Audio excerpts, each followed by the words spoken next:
Buenas noches. Se vive ya con intensidad la campaña electoral a lo largo y ancho del país. Los diversos candidatos y candidatas recorren fervorosamente tratando de recuperar en algunos casos, en otros casos tratando de ganar votos que les permita salir triunfantes en las elecciones del próximo 17 de febrero. Hay quienes dicen que se ha expuesto muy pocos programas y que más bien ha habido una suerte de pelea entre las diversas candidaturas y no se ha podido conocer, como quisieran los electores, suficientes programas y elementos que permitan ir a votar con convicciones. Este espacio hoy tiene la presencia importante de dos candidatas a la vicepresidencia de la República. Vicepresidencia que en Ecuador, en este último tiempo, dado que hemos tenido un vicepresidente como Lenín Moreno, ha estado bien calificada la vicepresidencia de la República, no como antes. Incluso el presidente Velasco Ibarra solía decir, hay vicepresidentes que terminan siendo unos conspiradores a sueldo. Pero en este último tiempo podemos decir que ha habido más bien un trabajo eficiente de parte del vicepresidente Lenín Moreno. Saludamos entonces con la doctora Anabela Asín. Ella es candidata a la vicepresidencia de la República por el PRIAN. Es doctora en medicina, fue legisladora y asambleísta por el mismo partido político. Es además, hay que decirlo, bueno, es la esposa de Álvaro Noboa, el candidato a la presidencia de la República. ¿Cuarta vez o quinta vez? Es la quinta vez. Muy bien. Y a mi izquierda está la abogada Inés Manzano. Ella también candidata a la vicepresidencia de la República por el movimiento SUMA, abogada en Derecho Legal Ambiental, maestría en Derecho Penal Ambiental, fue asesora del Ministerio de Ambiente y catedrática de la Universidad Católica de Guayaquil. Muy bien, empezamos entonces, gracias por venir. Lamentamos la ausencia de la señora Denis Ceballos, candidata a la vicepresidencia por el PRE, quien hasta ayer nos había confirmado que estaría aquí, pero finalmente puso una excusa y decidió no venir. Empezamos. ¿Cómo va esta campaña? Le vemos a usted que está de un lado para otro y me imagino que en los 5 procesos donde su marido estaba involucrado ha debido tener el mismo tren, la misma agitación. Bueno, muchas gracias por esta oportunidad y en efecto la campaña se ha tornado bien intensa, faltan casi escasos 23 días para las elecciones y pues es cierto que tengo una experiencia previa de campañas anteriores, recorridos por el país, a lo largo, a lo ancho, visitas a diferentes comunidades, a diferentes agrupaciones sociales y eso enriquece mi conocimiento, pero también me da mucha más responsabilidad porque me hace conocedora y palpadora de la realidad urbana, rural, de las diferentes etnias y de las diferentes regiones del país. La campaña la percibo yo en esta ocasión como una campaña no tan equitativa, como estábamos conversando antes de cámara, previo cámaras, que pues existe mucho apoyo por parte, pienso, del CNE, favoritismo hacia un candidato, el candidato presidente, y existe pues excesos por parte del candidato presidente en lo que se refiere a la utilización de los medios públicos, a la utilización de la infraestructura del Estado, de los empleados públicos. Vemos mucha gente se queja de eso. En nuestro caso particular, nuestra propaganda en diferentes cantones, todos los días la bajan por la noche, cuadrillas de personas que vienen y trabajan en 2 jornadas, en el día y en la noche, colgando publicidad de Alianza País. Hay quejas de ¿Y ustedes han llevado quejas de esta naturaleza a la autoridad electoral? Esto fue hace poco, recién, ya estamos por tomar las fotos y del lugar y hacer la queja formal, porque sí es tan corto el periodo para exponer y para presentar nuestras imágenes, nuestras fotografías, nuestra candidatura a la ciudadanía, que es lamentable que en la noche nos bajen la publicidad. Esto pasaba antiguamente como una forma antigua de hacer campaña. Pienso que ya hemos evolucionado y que deberíamos de ser más respetuosos de cada uno, de nuestra publicidad y de nuestra campaña y nuestra ideología. Muy bien, bienvenida también de nuevo, abogada Manzano. ¿Cómo está usted, que no lo hemos visto antes en estas lides electorales? Hemos visto defendiendo más bien ámbitos de la ecología, ha sido una ambientalista reconocida, pero en política no la habíamos visto. ¿Se siente bien a esta altura de la campaña? Bueno, gracias por la invitación y adicionalmente pues saludo a todas las personas que nos están escuchando. Me siento bien, me siento cómoda, efectivamente yo nunca había tenido una participación política, sin embargo creo que era un deber, me sentía muy comprometida con el país hace algunos años, yo venía mirando y diciendo acerca de esta visión hacia el desarrollo sostenible que queremos llevar al Ecuador, que no le encontraba en ninguna de las propuestas y que gracias a que Mauricio fue a mi oficina, nos conocemos desde marzo del 2012, me presentó en esa ocasión no solamente los índices de pobreza que tienen ese componente ambiental, porque el índice es tan interesante que dice que hay un desmejoramiento de la calidad de vida cuando tú tienes mala calidad de agua, de aire, y eso fue súper interesante. Adicionalmente creo que el modelo de vida... Es el primer político, perdóneme, es el primer político que le ha convencido a usted en temas ambientales. ¿No ha encontrado en el espectro nada más que defienda el medio ambiente? A ver, he tenido propuestas políticas del año 2005, pero yo siempre he pensado que mi deber era estar dentro del sector privado. Eso me lo quedo, yo no puedo decir eso, yo soy candidata con otro partido, pero... ¿De derecha, de centro, de izquierda? Yo puedo decir que soy de centro y lo que estamos hablando es de un centro progresista, donde hay una visión hacia una prosperidad social, hacia un desarrollo sostenible, con una base de respeto, volver a valores. Y obviamente hablamos siempre de varias cosas, ¿no? Empleo, empleo, empleo, empleo y más empleo, pero ese motor para generar empleo tiene que ser volver los ojos al agro, darle valor agregado a esos productos agrícolas a través de la agroindustria y adicionalmente que hablamos nosotros de un sector de servicios abandonado, pero que tiene un potencial increíble que es el turismo. Muy bien, tema del cual habla mucho Suma y otros partidos políticos, el agro y el turismo. Allí encuentran que hay posibilidades de mayores fuentes de empleo. La doctora Anabel Asín impulsa la Fundación Cruzada Nueva Humanidad. Así es. ¿Cuál es la nueva humanidad que usted se imagina debe haber en Bueno, ámbito? los principios es convertir al ser humano, tratar de convertirlo en un ser creyente en Dios, en la unión y en la superación. Eso es básicamente, ese es básicamente el principio de la Fundación Cruzada Nueva Humanidad, basados en la solidaridad, en los principios de solidaridad y respeto y amor al prójimo. Una nueva humanidad debe tener buenos salarios para los trabajadores, debe haber equidad social. Obviamente, estamos estudiando y no trabajando. Lógicamente, estamos hablando de brechas entre pobres y ricos. Pero pues esa es la humanidad ideal, por supuesto. Pero hay que empezar de alguna forma y crear conciencia de que queremos una nueva humanidad, sobre todo en lo que se refiere a temas de solidaridad entre seres humanos, entre personas habitantes del mismo barrio, que se ayudan mutuamente. Eso es muy importante. Y eso es lo que la Fundación con sus grupos de unión desde hace 33 años ha logrado, tratar de entre ellos mismos, personas con muchas necesidades, traten entre ellos mismos de salir adelante con el apoyo, nuestra mano, de microempresas, con el apoyo a las personas con discapacidad, con el apoyo de brigadas médicas móviles, con el apoyo de bibliotecas barriales, en diferentes barrios periféricos de la ciudad de Guayaquil.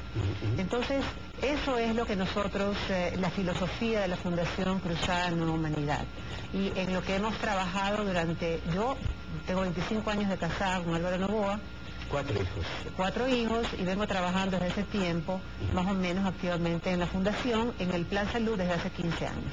Ustedes, como entidad económica también, porque hay que reconocer que usted está casada con uno de los ecuatorianos más acaudalados, han tenido un momento dado un escrutinio público cuestionando que trabajen en sus empresas, especialmente bananeras, niños y adolescentes. Bueno, eso fue aclarado hace tiempo, ¿no? Aclarado sí, hace mucho tiempo. Permítame terminar la pregunta.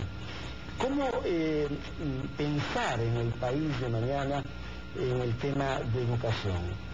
¿Podemos finalmente incorporar a todos los niños y adolescentes en los procesos educativos quizá buscando de ese modo que tengan mejores oportunidades en el futuro, o hay que seguir trabajando en que allí hay una mano de obra que debe ser empleada? Mire, definitivamente el Estado debe de cumplir con su compromiso constitucional e invertir en educación lo que dice la Constitución, el presupuesto que es en total 5.5% del Producto Interno Bruto. Actualmente la inversión en educación está muy por debajo de eso y pues lamentablemente en nivel... Y no encuentra que ha subido también esa inversión. Mire, ha subido, pero no en relación a la inversión que ha subido, por ejemplo, en defensa. En defensa se ha gastado una cantidad increíble de dinero, 180 millones de dólares, y no se respeta el presupuesto, no se ha cumplido o llenado a cabalidad el presupuesto en educación. Entonces hay que primero, en primer lugar, empezar por respetar y por cumplir con esos compromisos y luego abrir la cobertura y dar educación de calidad, obviamente, pero empezar por lo básico, que es la educación preescolar, la educación, la estimulación temprana, darle la alternativa a la población de que dentro de sus 0 a 5 años de vida, que es el niño como una esponjita a su cerebro, tenga estímulos suficientes y adecuados para que pueda de esa forma desarrollar su intelecto y estar muy listo para empezar la preescolaridad y la escolaridad. Luego viene la etapa de la escolaridad, en donde debe de, pues, estoy en contra de las reformas educativas actuales en donde se han quitado materias ordinarias y se las considera especiales como el inglés y la computación. Pienso que la docencia de los profesores a nivel escolar están muy hostigados, siendo muy hostigados y siendo pues muy evaluados periódicamente sin previa capacitación, y pienso que se ha abandonado la intervención de la comunidad en la instrucción primaria. Tenemos que empezar por la escuela primaria y la educación preescolar y luego continuar con los otros niveles. ¿Y las empresas deberían entonces renunciar a emplear adolescentes? Las empresas no emplean adolescentes por ley, no se puede emplear adolescentes. Pienso que a partir de los 16 años con previo consentimiento, si están estudiando con previo consentimiento, de 16 años que se puede por ley hacerlo. No se lo hace, exactamente, pero el Estado tiene que estar también vigilante en cumplir sus compromisos y garantizarle a los ecuatorianos y a los niños la facilidad para ingresar gratuitamente a un sistema educativo de calidad. Muy bien. Vamos con la abogada Inés Manzano, ha tenido 4 minutos. Anabela, sí, usted, no sé si ha hecho deporte, ha tenido alguna incursión en esa... No, pero deporte muy claro. Yo era nadadora cuando era chica y tengo una sobrina maravillosa de 12 años, hija de mi hermano, que es seleccionada de la Federación del Guayas para mar, que es la próxima Jefferson Pérez. Y por cierto, yo siempre voy a verla. ¿No? Ellos y yo somos uno solo, gracias a esa es una bendición. Ajá. Usted conoce que en atletismo a veces salto alto, ¿no? Y todo depende de cuán alto se coloque la vara, ¿verdad?, para ganar una competencia.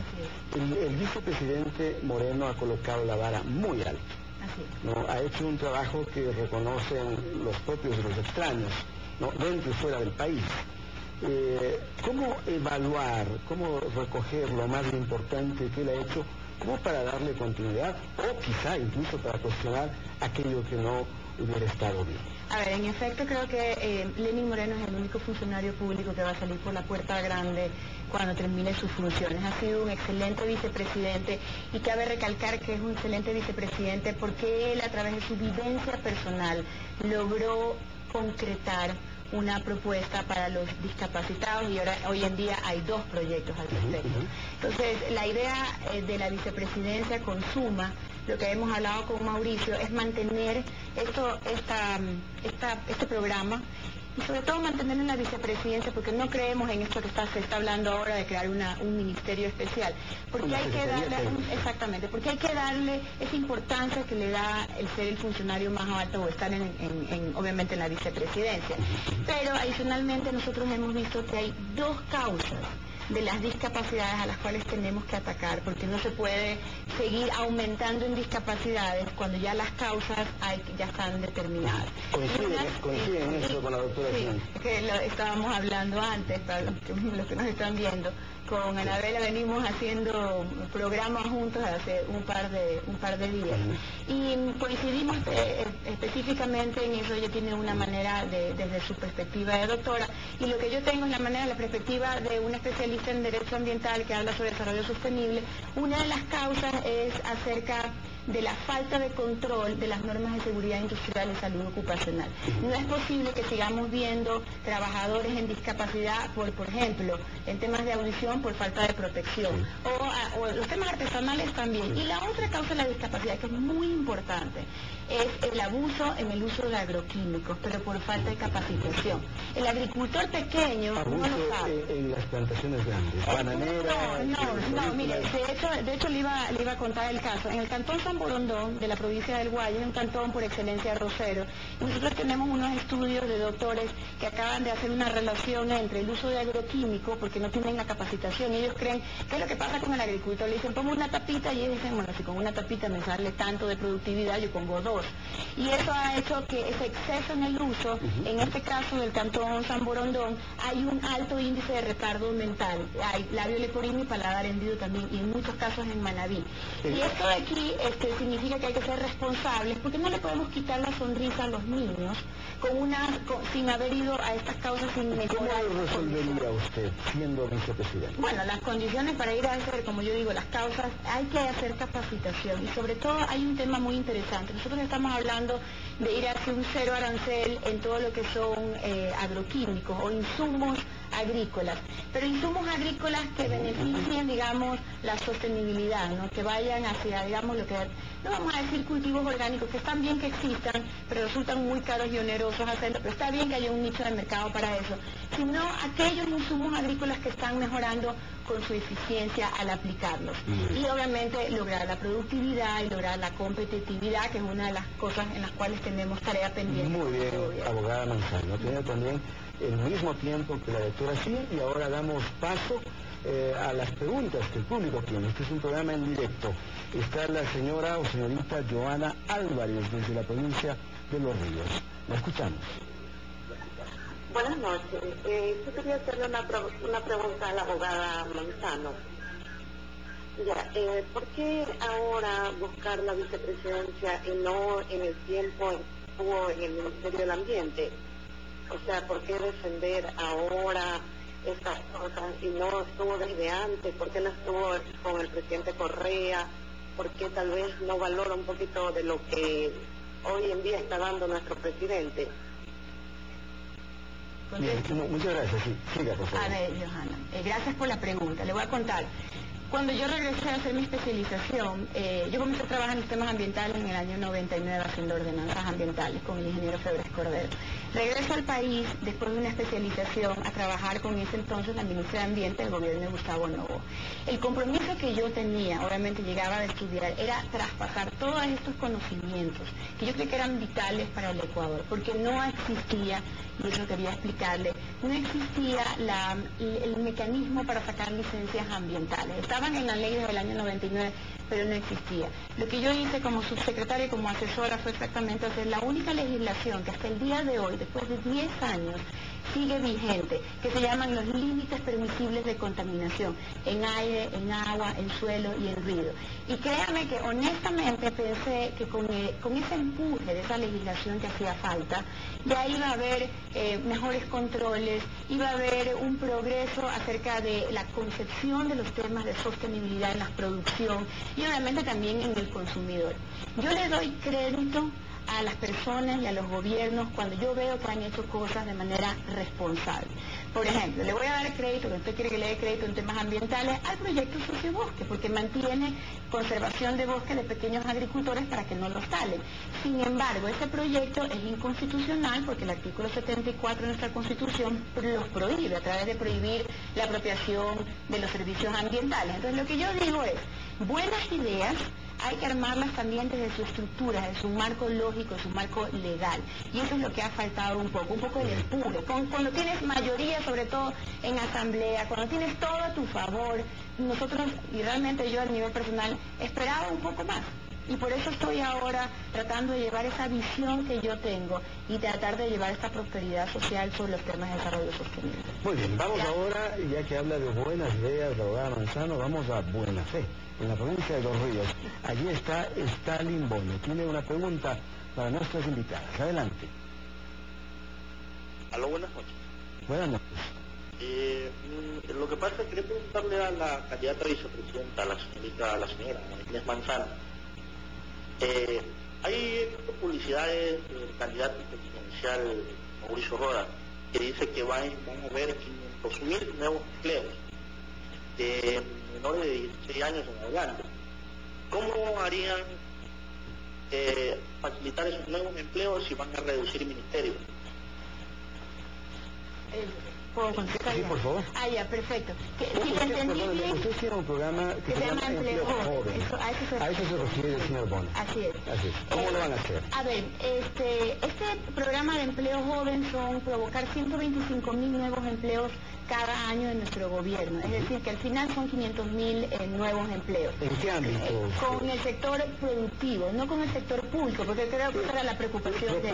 Sí, pero ustedes proponen en esto del empleo joven exonerar ciertos impuestos a la gente para incentivar que empleen a los chicos de... Es un incentivo que va del 1 al 4%, lo que va a hacer es una reducción al impuesto a la renta para la empresa privada que acoja por lo menos durante 2 años a los jóvenes que han salido, sobre todo a los nuevos bachilleres, como dice, de 16 a 30 años, porque siempre te piden la primera experiencia y no la tienes.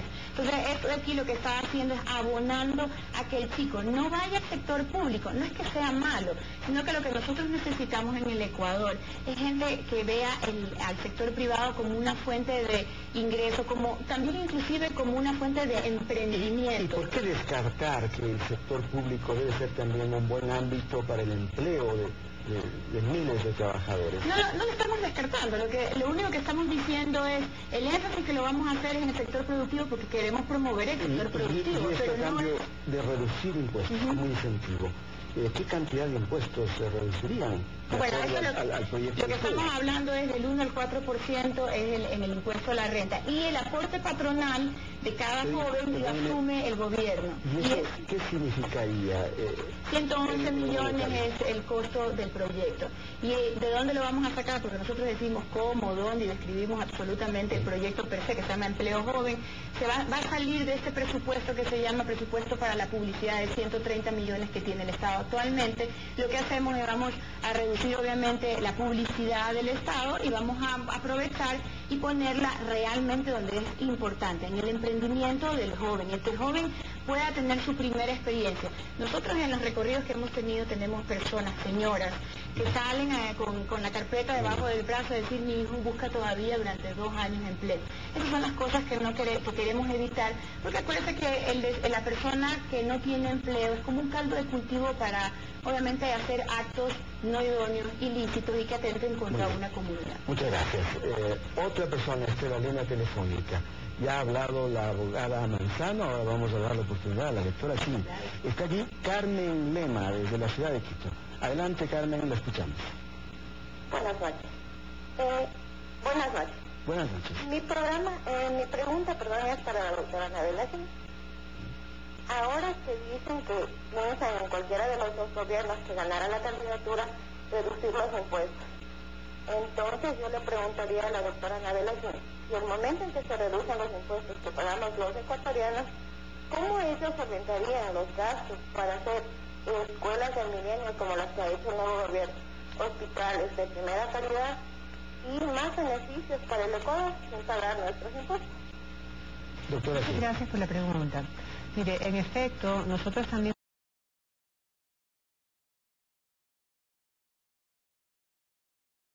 eliminar algunos impuestos que sobre todo afectan a los pequeños emprendedores.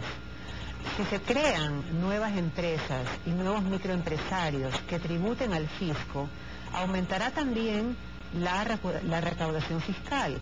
Si es que se dan las condiciones jurídicas, las condiciones tributarias, los incentivos para que el inversionista nacional extranjero venga al país a invertir, entonces vendrán 200, 300, 400 empresas nuevas que tributarán.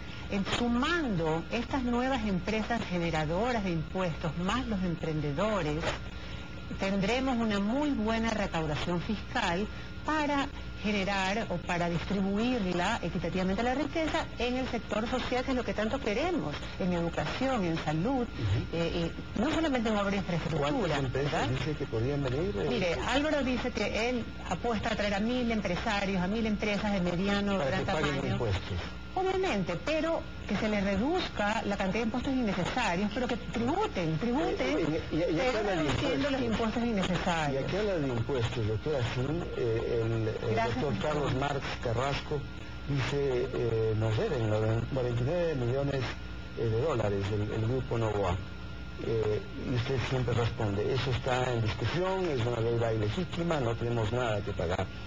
¿No resulta contradictorio pretender que vengan empresas para pagar impuestos cuando hay aquí empresas que aparentemente no están pagando esos impuestos? Injustamente acusadas de no pagar los impuestos y utilizando los medios del Estado y horas de televisión nacional para hacer cadenas y desprestigiar al candidato presidencial que está liderando esas empresas. De esa forma, obviamente, los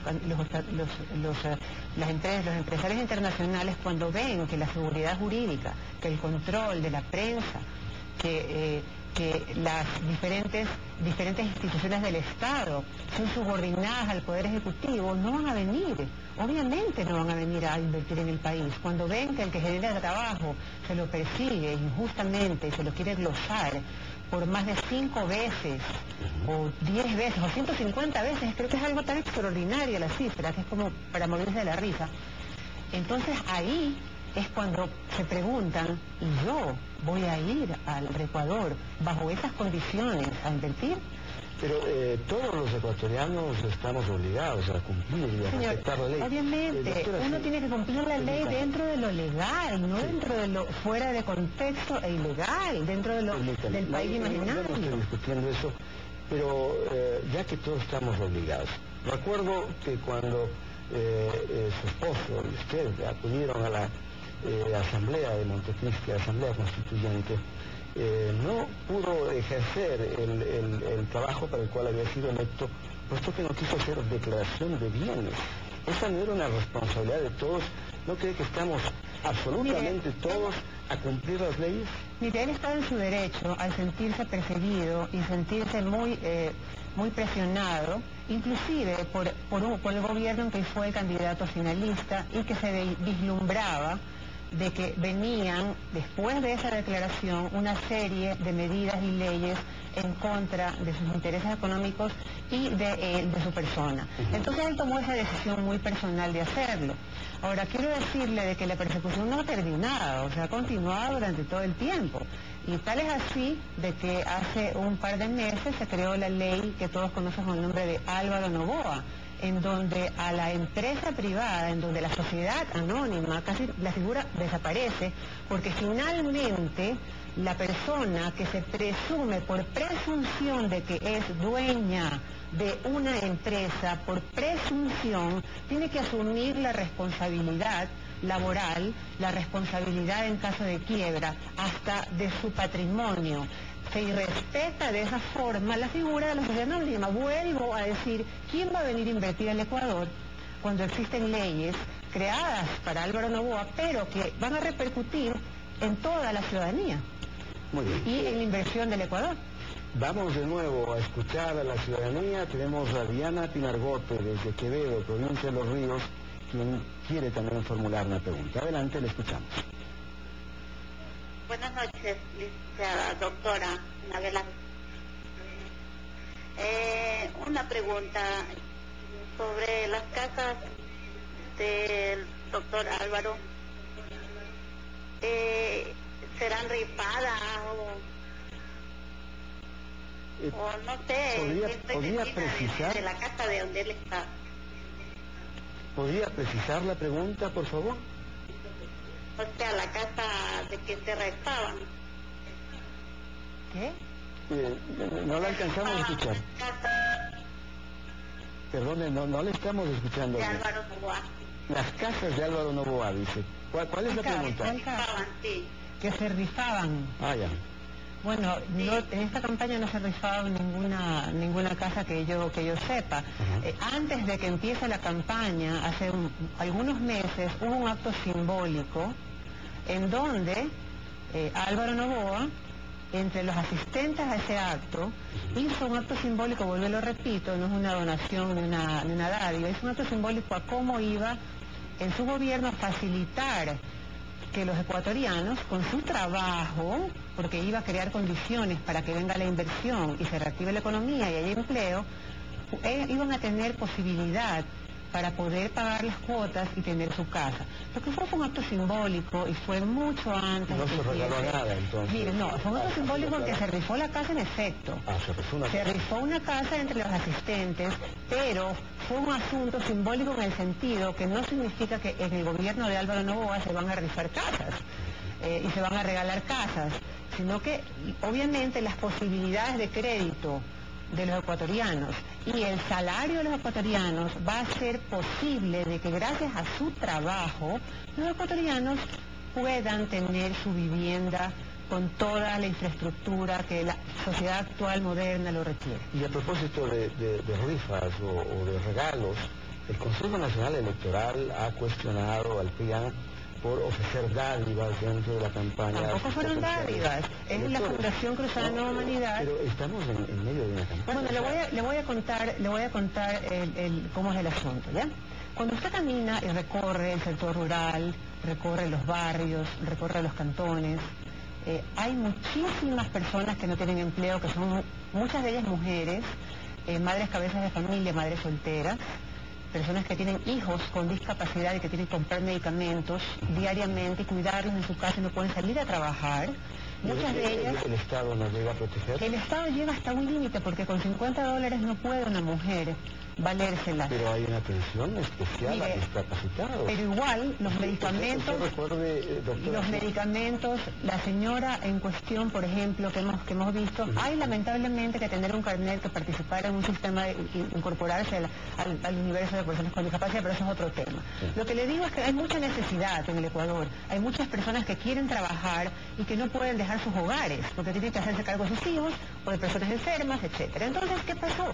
Álvaro Novoa, como tiene una fundación desde hace 33 años, que ha trabajado durante muchísimo tiempo en las microempresas, ha ayudado, no con una dádiva, sino con una herramienta de trabajo, que ha sido o una máquina de coser, o una lavadora, o un horno para una panadería, o todos los útiles para emprender un negocio, un pequeño negocio de manualidades, negocios pequeños en los cuales mujeres, casi todas ellas, o una despensa de barrio, pueden dar sustento a su familia, ¿verdad? Y esa es una herramienta realmente, no lo consideramos como una dádiva, es una herramienta en donde el programa de la Fundación Cruzada Nueva Humanidad, que viene de hace mucho tiempo trabajando en esto, ha sido el responsable de eso. Sí, yo respeto su respuesta, no obstante, pues resulta complicado poder distinguir en medio de una campaña, esto es de la fundación y esto es de la campaña. Y entonces, quizá eso ha hecho que la autoridad electoral tome esa decisión. Nosotros no es que la compartimos o no, simplemente la ponemos en el tapete. Y en Quito, en un lugar de Quito, está exactamente en la calle Foz, en el barrio Mariscal, nuestro colega Fabricio Ceballos, quien en directo tiene allí contacto con las personas que se encuentran en el lugar para formular preguntas también a nuestras invitadas. Adelante, Fabricio, ya te estamos mirando. Hola Rodolfo, señoras candidatas, amigos televidentes, muy buenas noches. Generamos esta señal informativa desde la Plaza Foch, aquí en el centro norte de la ciudad de Quito. Junto a mí se encuentran algunas personas que desean plantear distintas preguntas a las señoras candidatas que se encuentran en este momento en estudios de Perspectiva 7. Vamos a empezar con la primera pregunta de un ciudadano colombiano que ya vive algún tiempo aquí en la ciudad de Quito y que tiene una inquietud que la va a transmitir para qué candidata. Buenas noches. Bueno, esta pregunta se hace de forma general, es para las dos. ¿Ya? Para ganar tiempo, quiero preguntarles qué planteamientos, qué propuestas tienen para los migrantes, en este caso, de la mano de obra calificada y no calificada. Y también qué beneficio van a tener con ustedes liderándonos en aspectos de la gente que es amparo, porque tras de cada uno de nosotros hay una familia, ¿no? Claro que sí. Hay unos hijos y una mujer, entonces quiero saber qué beneficios podemos tener y quiero que me diga cada una de ellas qué opina acerca de esta pregunta que le hago. Vamos con la siguiente pregunta. Recuérdanos tu nombre, por favor. Mi nombre es Juan Manuel Torres. Muy bien, Juan Manuel. Por favor, su pregunta, su nombre primero. Mi nombre es Efraín Herrera y la pregunta sería para las dos candidatas. Principalmente mi inquietud sería, ustedes reconocen la labor que ha realizado el señor vicepresidente, el señor licenciado Lenín Moreno. Entonces mi pregunta es, ¿qué propuesta sería para tratar de mejorar el trabajo que ha venido realizando el señor vicepresidente? ¿Cómo lo manejarían y cómo mejorarían el actual trabajo que están realizando? Muchas gracias, Efraín. Bueno, son las dos preguntas para las dos candidatas. Hay más gente que quiere hacer más preguntas, pero volveremos en breve. Hasta eso, las candidatas pueden responder a estas dos inquietudes que se han planteado. Señora, con respecto a su segunda pregunta, y como compete un poco más tiene que ver bastante con el tema médico, y por tratarse de que soy yo una profesional de la salud, quisiera respondérsela. El señor Lenín Moreno hizo un buen trabajo, muy meritorio, en el área de las personas con discapacidad, un mapeo nacional de qué discapacidades existen a nivel nacional. Ese trabajo va a continuar en la Vicepresidencia de la República, en la Vicepresidencia de la República. No se lo va a mover a ningún otro ministerio. Como en primer lugar, honrando la memoria de su gestor, para que no se desvanezca en la burocracia y en los trámites y en otro ministerio, sino que continuarla. Quizá para mejorar la respuesta. Lo voy a decir ahorita. Esta prevención de discapacidades. Sí, eso es lo que le voy a decir. Médicamente. Mire, vamos a la prevención médica, pero con educación para la salud desde la formación de los niños en la escuela, educación a nivel de las trabajadoras de salud, a nivel de la salud operacional o organizacional o salud de trabajo, con instrucción, educación a la población, para que estos adultos en su vida joven, en su vida útil, en su vida productiva, no se conviertan por una enfermedad como la hipertensión, como la diabetes, como enfermedades del sistema nervioso, o por accidentes de tránsito, por falta de educación vial, en personas con una discapacidad que se le puede haber evitado tranquilamente. Solo quedándonos solamente con este grueso que son las discapacidades congénitas, y pues de esa forma darle mejor atención, mejores recursos a las personas que realmente lo necesitan. Gracias, doctora. Llevando la prevención para el otro sector. Muy bien, otro de los ciudadanos que formuló preguntas, el primero de ellos, ¿qué propuestas tienen las candidatas para mejorar la estancia de migrantes que están viviendo en nuestro país? Incluso decía cómo se puede ayudar a las familias de sus migrantes. A ver, la respuesta muy concreta. Acuérdense que la Constitución no hace una distinción con ningún tipo de nacionalidad. Adicionalmente, el Ecuador es parte de la comunidad andina y nosotros tenemos un acuerdo con la comunidad andina de libre tránsito, así que todos nuestros vecinos de Colombia o de Perú pueden transitar por el Ecuador sin ningún problema. ¿Usted es partícipe de la ciudadanía universal? Soy partícipe de la ciudadanía universal, pero sí creo que hay que ponerle ciertos topes. Si hay países que nos piden visa, pues tendremos que pedir también visa. O sea, esa reciprocidad tendremos que exigir. O sea, a los norteamericanos o estadounidenses habrá que pedirles visa. Sí, de hecho se lo pide. Y adicionalmente hay países que se han identificado, parece que este gobierno abrió las puertas a ciertos países que son de África y Asia, y cuando se dieron cuenta volvieron a recular, volvieron a hacer para atrás, y eso fue en el 2008 que abrieron las puertas y en el 2010 volvieron a cerrarlas. Entonces creo que esa es una política coherente, una política importante, y el migrante en el Ecuador se siente, y sobre todo el colombiano, pues se siente ecuatoriano, y no hay ninguna discriminación, ni siquiera laboral, y para el emprendimiento tampoco habrá una discriminación.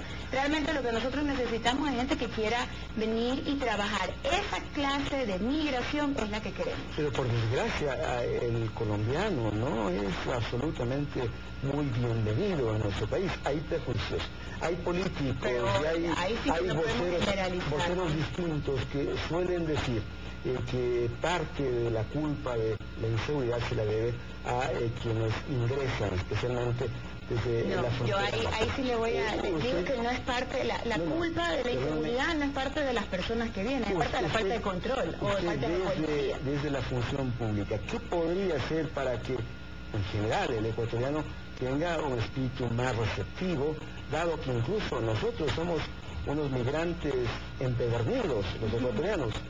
A ver, yo lo que vuelvo a decir, nosotros no tenemos nada en contra de ningún migrante que quiera venir a hacer acá un negocio lícito en el Ecuador y que obviamente provoque un emprendimiento y también pues provoque nuevas plazas de trabajo, sea un aportante al fisco como lo somos todos los ecuatorianos, porque exactamente lo que usted dice, así queremos que también nos traten en el exterior, poder adquirir casas, poder tener obviamente acceso a crédito, poder ser emprendedores, y eso es lo que tenemos que retribuir.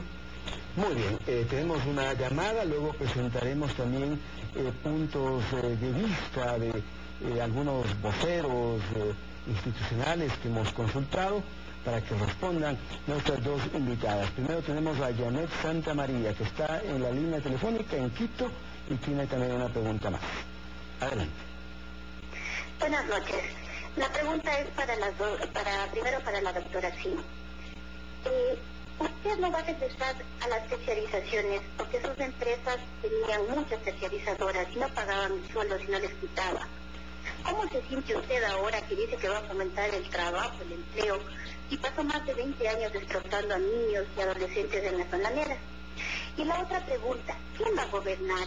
¿Usted o el señor Noboa? Porque de lo que veo, el señor Noboa ni siquiera puede venir a una entrevista, que me parece que se la fuera por deber, debe ser presidente de la República. Y la doctora Lozano, después de trabajar con gobiernos de derecha, en especial con Leandro Escotero, ¿cómo puede estar diciendo que usted va a ayudar o a colaborar con las personas y discapacidades, con salud, cuando quiere eliminar impuestos que en definitiva ayuda a que no salgan dinero de capital cuando la gente quiere sacar, en especial a la clase alta? Muchas gracias. Mire, yo le puedo asegurar que en el gobierno de Álvaro Noboa la lucha de clases, el revanchismo y el odio no primará para las decisiones presidenciales y para las políticas de Estado. Ahora, quiero decirle también de que usted está siendo muy puntual en un tema en el cual yo no he participado nunca. Yo soy médico de profesión, yo no tengo nada que ver con el campo de la tercerización que me está incurriendo, y pues qué lamentable que quizá no tenga muy clara la película, la ley anteriormente. Yo no soy abogada, pero yo le puedo decir de que antiguamente la figura de la tercerización existía, era legal. Y bajo ese marco legal, muchísimas empresas, no solamente las empresas de la Corporación Noboa, que son de patrimonio de la familia de mi esposo, funcionaron en esa época, sino que la mayoría de las empresas a nivel nacional y hasta públicas funcionaban bajo el marco de la tercerización. Y cuando terminó, estaban apenadísimos muchísimos, criterio de ellos, porque había terminado una forma de emplear a muchos ecuatorianos. ¿Usted mantendría entonces la nueva legislación o su esposo, el gobierno? Mire, mientras exista justicia, exista realmente condiciones de trabajo y buen salario, yo pienso que nos mantendremos siempre bajo ese esquema de aporte justo, de tecnificación al empleado, al obrero, por parte del empleador. Y horarios distintos también. He visto declaraciones suyas, por ejemplo, en el ámbito del turismo. Dice, allí debe haber muchas posibilidades de trabajo, pero se tendría que establecer horarios, por temporadas. Cada turista que viene al Ecuador, hay un puesto de trabajo que se genera al año. Entonces, hay una pregunta de la señora Santa María que también debería contestar. A ver, ¿quién va a gobernar? ¿Su esposo o usted? Eso es lo que ella pregunta. La Constitución dice que es elegido popularmente como presidente de la República, es el que gobierna. Y la figura del vicepresidente es un apoyo al presidente de la República, y es a quien se le delega, o él le delega, una serie de responsabilidades que él considere pertinentes. En este caso, Anabel Asín tiene un compromiso con la salud y con el bienestar social del pueblo ecuatoriano, y es en lo que va a trabajar en esta vicepresidencia de la República. Gracias, doctora Asín. Abogada Manzano, ¿tiene algo que decir respecto a la pregunta de la señora Janet Santa María? Claro que sí. A ver, estimada doña Janet, quiero decirle que no tiene nada que ver si yo trabajo con un gobierno de derecha o izquierda, si lo que estoy haciendo es un tema de beneficio para todo el Ecuador. Si yo trato de trabajar para que usted, sus hijos y sus nietos tengan bienestar y prosperidad social, tengan un futuro mejor, hablemos de desarrollo sostenible, usted tenga calidad de vida, mejores recursos naturales, eso no significa que seamos de derecha o de izquierda, simplemente somos gente que estamos hablando sobre una visión progresista y una visión, en mi caso, en estos momentos, de derecha. Y le voy a poner otro ejemplo. Yo tengo una revista que se llama Revista Verde, que hace 5 años sale y circula con Vanguardia cada 2 meses. Y entre los articulistas está el economista Sander Falconi. Él es hoy en día secretario de Desempleados, y usted lo podría identificar dentro de este gobierno, pues tal vez como de izquierda, si usted quisiera.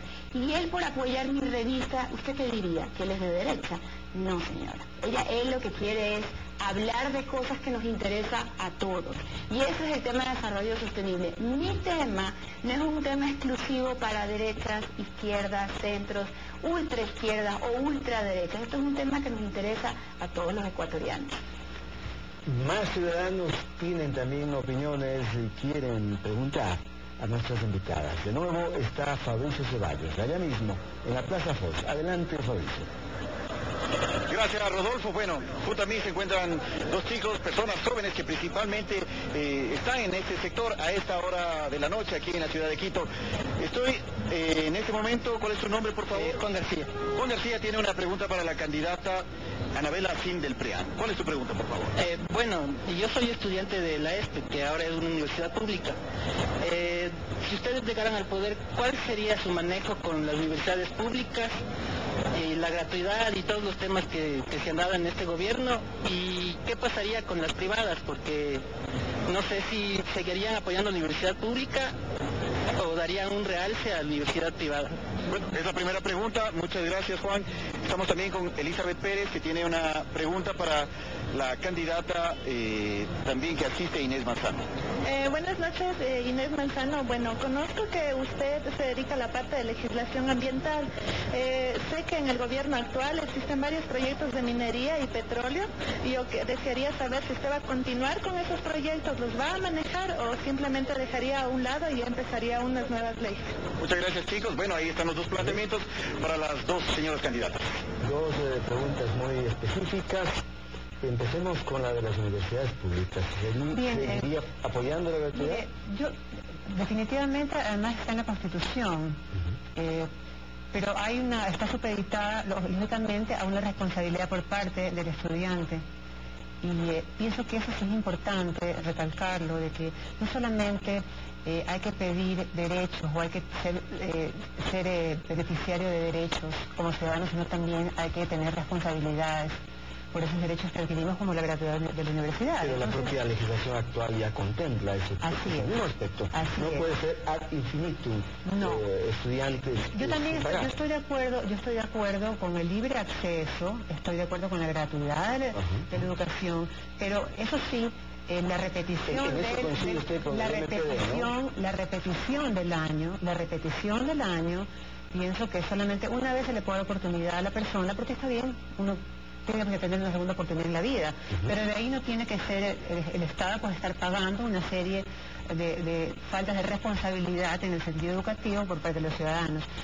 Se ha establecido una pequeña competencia o tratar de hacer una diferencia o ponerlos en contrapunto a las universidades privadas y públicas. Yo pienso que las dos son motores importantísimos en la creación en la producción de nuevos talentos, en tanto haya calidad en el servicio. Ese es el punto. El punto es de que por lo general se ha relacionado por esta titularización que se ha dado a las universidades, han coincidido que las universidades privadas han tenido la titularización, el puntaje más alto, y las universidades públicas han tenido una puntuación inferior, y las personas, los chicos que asisten a ellas han tenido que hacer cursos de nivelación para poder ingresar. ¿Usted mantendría cerradas las universidades privadas que no pudieron estar a la altura de las necesidades que planteó la autoridad universitaria? Mire, eso pertenece al pasado. Pienso que fue un poco rápido ese proceso. Creo que le escuché a Inés, que me pareció interesante, de que los chicos que ya se inscribieron ese año en las universidades que se cerraron, el Estado debió verlas no fue Inés, fue otra persona, de que debería de haberse mantenido ese año de que pagó el estudiante, que estaba terminándolo, intervenía la universidad no cerrada, y que esos estudiantes hubieran podido ganar ese semestre. Quizás se actuó muy prematuramente, queriendo realmente, esperemos que con buena intención hacer una reforma educativa superior de trascendencia. ¿Justifica o no la intervención que el Estado tuvo que brindar a este tema? Dígame. Pienso que no se pensó en las consecuencias de esta gran población de estudiantes. ¿Era necesario o no? Era necesario mejorarla. Quizá la forma fue abrupta. Muy bien.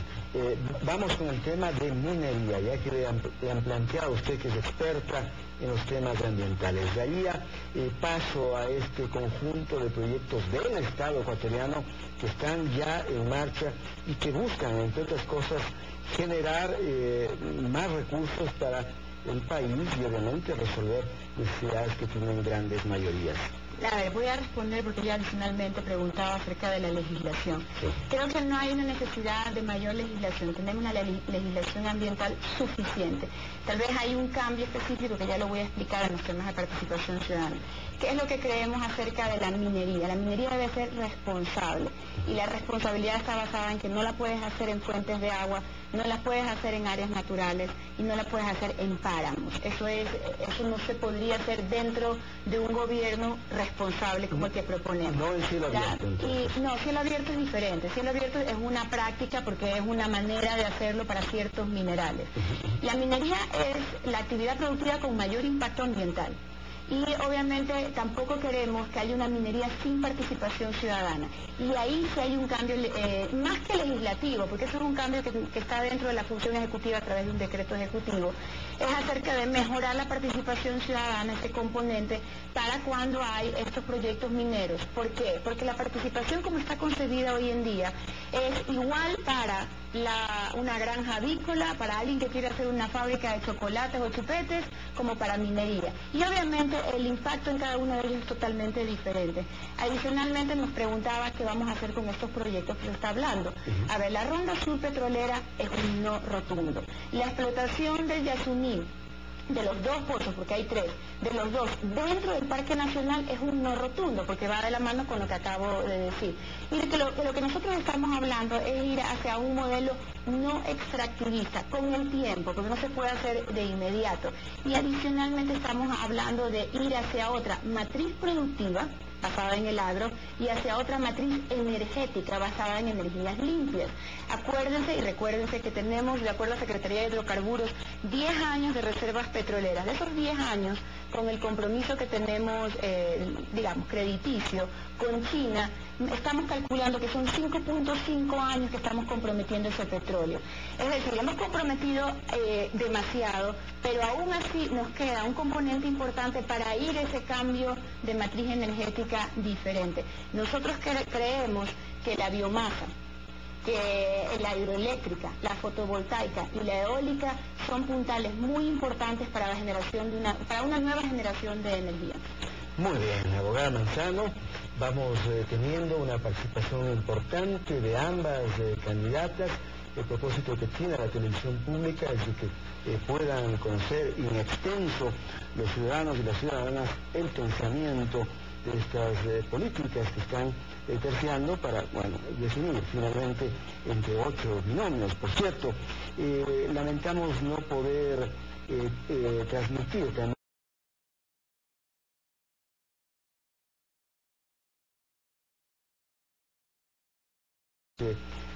proyectan en este momento a través de las redes sociales. El tiempo se nos viene corto y queremos abordar en este punto un ámbito de interés humano de las dos invitadas. Vamos a mostrarles fotos de ellas como para hablar de esas cosas más personales. Allí tenemos la información de Anabel Así. Allí está exactamente con quiénes. Mi hijo Daniel cumpliendo el año pasado 24 años, mi esposa, mi hija Carla. A ver si es que podemos ahí detener, si eso es posible. Esa soy yo, es mi sobrina María de los Ángeles Navarrete en su primera exposición de arte, porque ella es artista, es pintora, e hizo su debut artístico, digamos, y fue su primera exposición artística. ¿Y de dónde salió esa vena? Mi papá es también el pintor y ella es una fantástica pintora. Por cierto, su padre es uno de los pioneros de la televisión. Por ahí viene la beta artística. El otro es mi hijo y su novia americana. Es muy parecido a Álvaro Novoa, ¿no? Lo contrario. Lo contrario. Mi último hijo, el que está allí, el más chiquito que se ve allí, él, Santiago Novoa, que es ahijado de Bobby Kennedy, que está atrás entre los dos, entre Álvaro y yo, es el más parecido a Álvaro. Tiene un ilustre... Sí, porque somos amigos de... Padre, somos muy amigos. Somos muy amigos. Y Pablo Martínez, el señor de la corbata roja, es el director del museo, Luisa Novoa. Esa foto fue tomada en el año 2010, antes del bautizo de Santiago, que fue el día después, porque Bobby asistió al bautizo de Santiago. A la primera comunión de Santiago. Esto fue una exposición que hubo en ese museo. Muy bien, vamos con Inés Manzano a mostrar también otras imágenes que corresponden a ese ámbito personal. Usted fue reina de Guayaquil, candidata a reina. ¿Cuál fue su título? No logré ningún título, más que primera finalista. Pero fue finalista, ¿no? Claro, en Miss Ecuador. Así es, pero ahí nomás me quedé. Aquí tenemos esta fotografía. Usted está en el extremo derecho. Sí, en el cumpleaños, no voy a escribir todas, pero son todas mis amigas de colegio, eso fue hace 2 años. ¿Dónde estudió usted? En el Liceo Panamericano, en la ciudad de Guayaquil. Y luego estudió en la Universidad Católica. En la Universidad Católica, donde, claro, y de ahí, bueno, el sexto curso, son mis compañeras de sexto curso, y ahí está, bueno, la persona que está de azul, al lado de la persona de rojo, esa es mi cuñada Beatriz. Esa es como otra hermana para mí. ¿Cuántos sobrinos le ha dado? 4. Y ella ¿En total cuántos sobrinos hay? Son 9. 9. Son 9. Y ella es también una fantástica pintora y escultora, un ser humano maravilloso. Maravilloso. Una bendición de Dios tenerlo. Qué bien, qué bien. No vemos una foto con un novio, con esposo. ¿Qué ha pasado? Esta finalista del concurso Miss Ecuador, que tiene unos ojos bellísimos y que es muy simpática. ¿Qué ha pasado? ¿No ha encontrado un buen puerto en el amor? No, tengo 6 años en un proceso de divorcio medio álgido, que por eso no voy a encontrarlo. Y esa es una de las campañas que hacemos. Nosotros hacemos puerta a puerta, porque obviamente necesitamos darnos a conocer y nos gusta mucho y nos nutre mucho la retroalimentación haciendo campaña, y estamos con Mauricio. ¿Cuántas horas al día? Ay, no me digas, son maratónicas, a veces son 10 horas, 12 horas, hay medios, y sobre todo que al final del día nos reunimos otra vez y evaluamos el día. ¿Y cómo se siente con los medios públicos? Bien, es que sabe que, mira, mientras usted tenga algo positivo que decir, Mientras ustedes se mantengan en un margen de respeto, yo creo que nos vamos a llevar bien, sobre todo porque nosotros los candidatos todos tenemos la oportunidad de poder hablarlo en público y ustedes de obtener esa información. Entonces, además nosotros creemos en la libertad de expresión, creemos que los medios son importantes para ellos, creo que efectivamente hay una manera idónea de hacerlo y eso es pues a través del respeto, que es lo que estamos fomentando, cero confrontación y mayores valores. Muy bien, muchas gracias. Sus palabras finales, doctora. Sí, estamos ya finalizando este programa. Bueno, yo le agradezco por esta invitación y pienso que este tipo no son debates realmente, de contestatorios a las preguntas del público sobre todo, son muy importantes y pues son muy frescas porque en ese momento pues como satisfacemos una inquietud muy personal de alguien y llegamos a esa persona que quizás nunca en la vida pudiéramos haberlo hecho, ¿verdad? Entonces es muy importante este tipo de reuniones y de invitaciones. Es una pena que no estén todos los candidatos, las candidatas. Yo continuaré asistiendo a toda invitación que se me haga porque el Ecuador es el que sale, como dicen, desfavorecido. Muy bien. Que escuche las propuestas. Gracias. Muy bien, muchísimas gracias a las dos por venir. Muy importante su presencia. Al público le anunciamos que el próximo jueves tendremos también más candidatos a la vicepresidencia de la República. Ya les iremos anunciando poco a poco a quienes tendremos. Tenemos ya algunas confirmaciones. Vamos enseguida con la información del país y el exterior. Tiene allí Alex Mora, lo más importante de las noticias de este día. Adelante. Hola, Rodolfo.